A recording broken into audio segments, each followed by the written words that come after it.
Hola amigos, buenas noches. Hoy voy a leer otra carta de Cartas a Ricardo de Rosario Castellanos, porque esta semanita ya no había leído nada, porque había tenido bastantes cosas que hacer, pero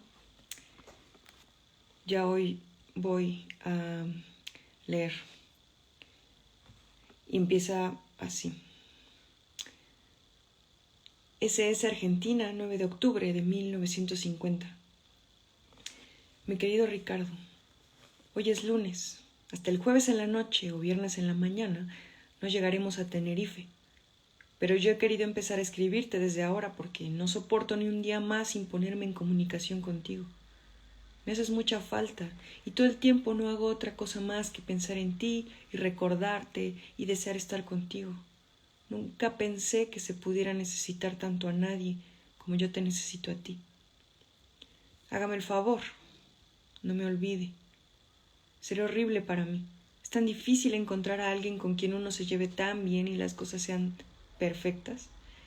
He estado pensando mucho en nosotros y he llegado a una asombrosa conclusión.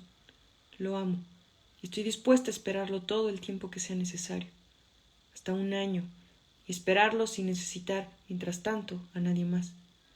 Con usted me siento completamente segura de mis sentimientos y de mi constancia, y tengo además el deseo y el propósito de hacer de ellos algo duradero y definitivo. Pero cuando yo le diga esto, por favor no se sienta usted por eso menos libre con respecto a mí y con respecto a las demás. No se sienta usted comprometido ni molesto.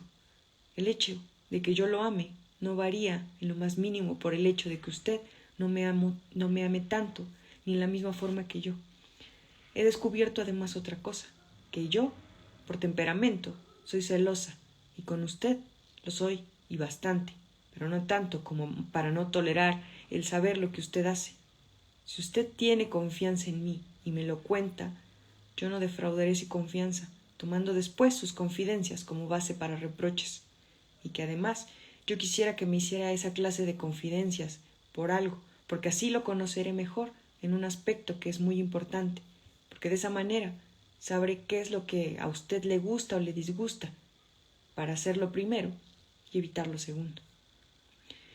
Quiero ser para usted lo mejor que yo pueda, lo que más se aproxime a lo que usted quiera, pero es necesario que usted me ayude, que usted me oriente, porque si me abandona a mi intuición, es probable que yo eche a perder todo y haga miles de tonterías.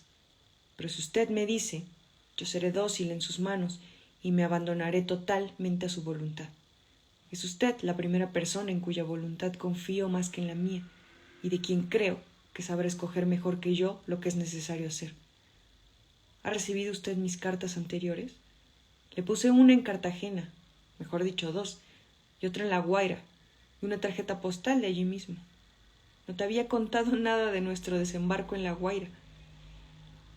Llegamos ya de noche y tuvimos que esperar un gran rato y hacer cola mientras 2 o 3 buques más, todos de gran calado, eran revisados y admitidos. Por fin nos tocó nuestro turno y después de las maniobras de rigor nos aproximamos al muelle. Inmediatamente subieron varios soldados, todos con la bayoneta calada, a vigilar el desembarco. A los que bajaron allí les revisaron escrupulosamente el equipaje. Metían las manos dentro de las cajas de polvos, buscaban si los zapatos tenían doble suela, etc. ¿Se acuerda de esas vitrinas en las que los marineros venden curiosidades italianas? Pues las sellaron para que no vendieran nada. Hay un ambiente de terror y de opresión de lo peor. Y el poeta venezolano, aquel de la mirada lánguida y la pipa y el destino heroico de quien tanto nos habíamos reído, fue preso tal como lo había pronosticado, y no le habíamos creído. Lo cogieron, sin más trámites, 2 soldados y se lo llevaron. Eso fue todo lo que supimos de él.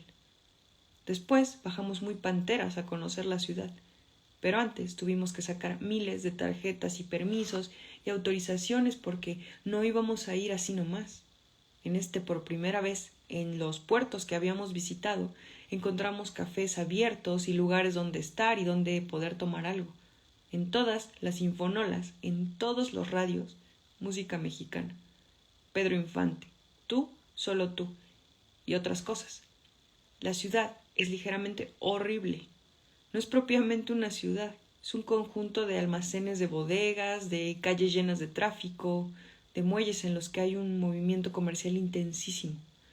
No vimos ni una casa, ni una residencia, y en las faldas de los Andes hay exactamente 180 chozas diseminadas donde viven los hombres que trabajan en los muelles. La moneda venezolana es el bolívar, y su valor es un poco más alto que el del dólar, porque Venezuela es riquísimo en petróleo, y esto es lo único que explotan, pero no tienen siquiera refinerías ni nada. Además, todo allí es de un caro que tiran de espaldas. Lolita y yo decidimos bajar a desayunar allí, porque ya estamos de la comida del barco hasta la coronilla. Todos inocentes pedimos 2 tortillas de huevo y nos cobraron $2. En La Guaira no hay nada que mirar.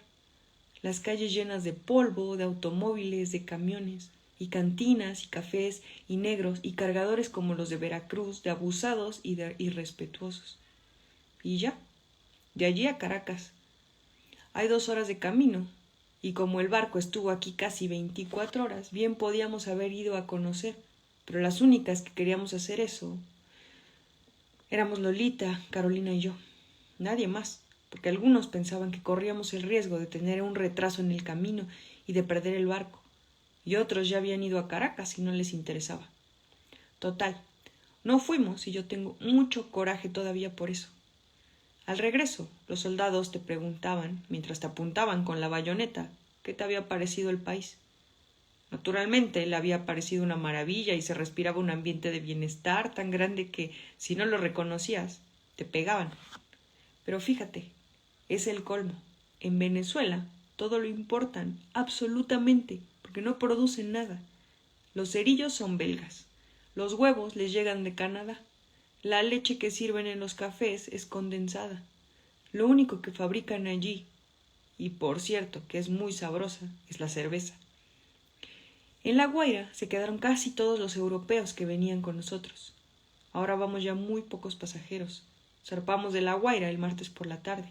Había un calor terrible, y de esos que te sofocan y te rinden. Caminamos toda la noche. El miércoles, en la tarde, pasamos cerca de La Martinica y Santa Lucía. Son unas islas grandes, llenas de vegetación, pero en las que apenas si se ve una casa. Y allí nos despedimos de América. Era la última tierra suya que veíamos, y además era el momento en que el Caribe se convertía en Atlántico. Todos nos creíamos más o menos conocedores y dominadores del mar, pero es que ignorábamos que el Caribe es una especie de laguito solo para inspirarle a uno confianza y hacerle creer que eso era todo.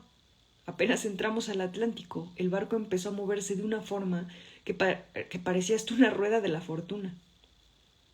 Nos prohibieron subir a proa, porque el olaje era tan fuerte que llegaba hasta allí y podía arrastrarnos.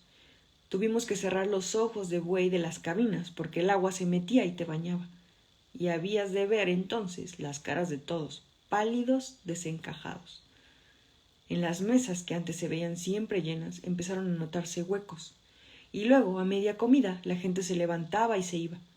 Era que todo mundo estaba mareado. Hasta es vergonzoso decirlo, pero es cierto. Nosotros sentíamos una especie de desmayo, una especie de malestar horrible, que antes que se definiera, atacamos tomando las pastillas aquellas famosas de Dramamina, que no habíamos vuelto a tocar. Y entonces hice el descubrimiento del siglo. Esas pastillas son narcóticas. ¿Comprendes ahora mi caso en Veracruz? Con el cansancio que yo tenía y el vino que me produce sueño y esas pastillas, no entiendo todavía ahora cómo pude permanecer semidespierta. Pues bien, tomamos las pastillas e inmediatamente caímos todas dormidas durante 2 o 3 noches, mientras pasaba lo peor que tenía que atravesar el barco. Ahora todo ha vuelto a la normalidad. El mar se ha calmado, ya no llueve. Las gentes salen de sus camarotes, tienen hambre. Pero hubo un pobre muchacho que viene de familiar de un sacerdote que embarcó en La Guaira, a quien tuvieron que llevar a la enfermería porque estaba literalmente moribundo. Es horrible. Y luego no puede uno ni caminar porque vas como dando saltos y tumbos y como emborrachándote. Y no soportas el aire encerrado en los camarotes y tienes que salir a cubierta y permanecer allí aunque llueva y te mojes. Tengo que contarte también que desde la salida de La Guaira nos dieron un elegante camarote, y que estamos allí todas orgullosas y felices y cómodas. Ya empieza a dejar de hacer calor, pero todavía no hace frío de manera decidida. La comida no la aguantamos. Todos los días pastina o arroz en caldo, unas carnes de un enlatado que, bueno, tenemos un hambre atroz y vamos con las mejores intenciones de comer, pero apenas sentimos el olor de esas viandas, cambiamos de propósito. De repente dan helado, y ese día casi es de fiesta nacional. Y de repente dan cine tempo permettendo. Anoche exhibieron una película francesa doblada al italiano, como era de temerse. Carmen convivía en romance. Era algo deliciosamente cursi y falso, como cuando los gringos se ponen a hacer películas sobre México del que no conocen nada ni entienden nada.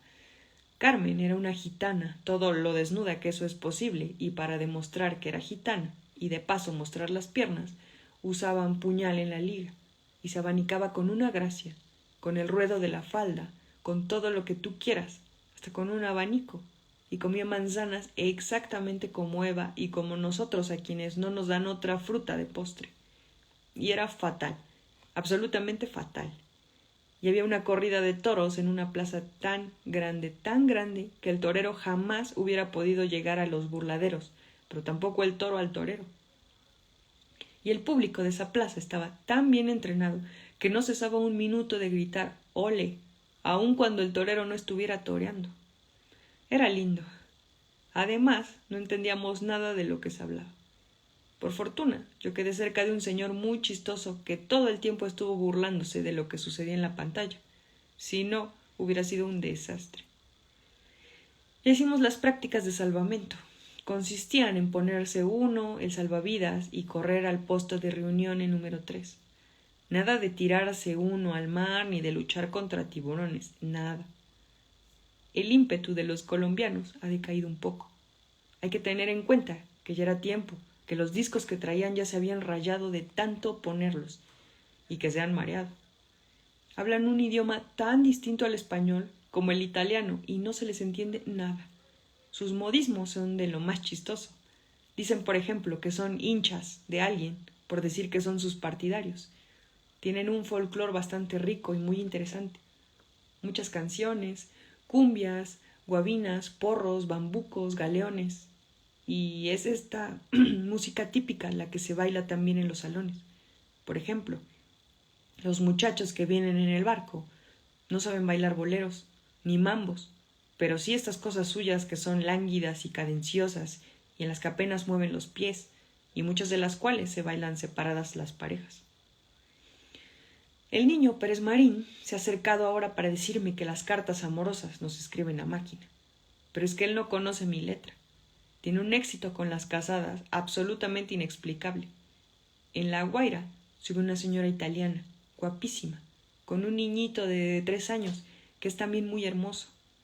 Alrededor de ella giran todos ahora. Los niñitos por el niñito, los muchachos por la señora, y las muchachas, porque es el único modo de platicar ahora con los hombres, a través de ella. Pues bien, la señora es muy seria, desdeña a todo el mundo. Solo le gusta platicar con Pérez Marín. ¿Qué te parece? A mí se me hace que es cuestión de idioma. Como no sabe español, no sabe que él le está hablando de derecho internacional y supone enormes declaraciones amorosas y romances latinos. Solo así se justifica esto. Cada vez que puede me sermonea a propósito de mi ideología. ¿Cuál? Y de las personas que frecuento en México. Todas estamos, según palabras textuales, perdidas para la causa, y eso es nada menos que un desastre. Teme mucho que yo me haga falangista, y me aconseja que yo escriba cosas de contenido social y político. Yo por cortesía le contesto aún. Espero que la cortesía me dure hasta Barcelona. He descubierto otra cosa. Todo el mundo aquí es de un políglota, que ahora resulta que hablo inglés. Es que hay un alemán que no sabe ni una palabra de español, y sí un poco de inglés, y yo le sirvo de intérprete a veces. Son unos líos terribles, pero logramos entender algo, y le hacemos también al italiano.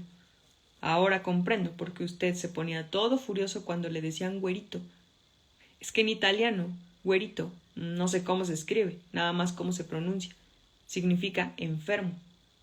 Ya sabemos decir que tenemos mal de mare y también sabemos decir personale di coperta al posto di manovra. Supongo que todo esto es extraordinariamente útil para cuando hagamos un viaje a Italia. He seguido también leyendo la novela de Dickens en italiano. Entiendo bastante y ahora me he dado cuenta de que es necesario leerla en español para entenderla por completo. Los días son monótonos, iguales como las olas, pero yo no me aburro nunca, porque siempre estoy pensando en usted. Hemos venido adelantando el reloj todos los días 35 minutos, pero yo he perdido la cuenta desde cuándo hacemos esto como para poder calcular la hora que sería ahorita en México e imaginar lo que usted puede estar haciendo. Antenoche lo soñé, y por primera vez pude verlo. Era que yo había regresado de Chiapas y había decidido que era mejor no verlo, porque ¿para qué? Si yo ya iba a venirme y además usted no quería. Yo estaba en una casa de huéspedes de una señora colombiana, arreglando los belices para el viaje. Y de pronto sentí una necesidad inaplazable, urgente de estar con usted, y no sabía dónde localizarlo. No podía hablarle por teléfono, ni ir a su casa, porque era muy improbable encontrarlo allí.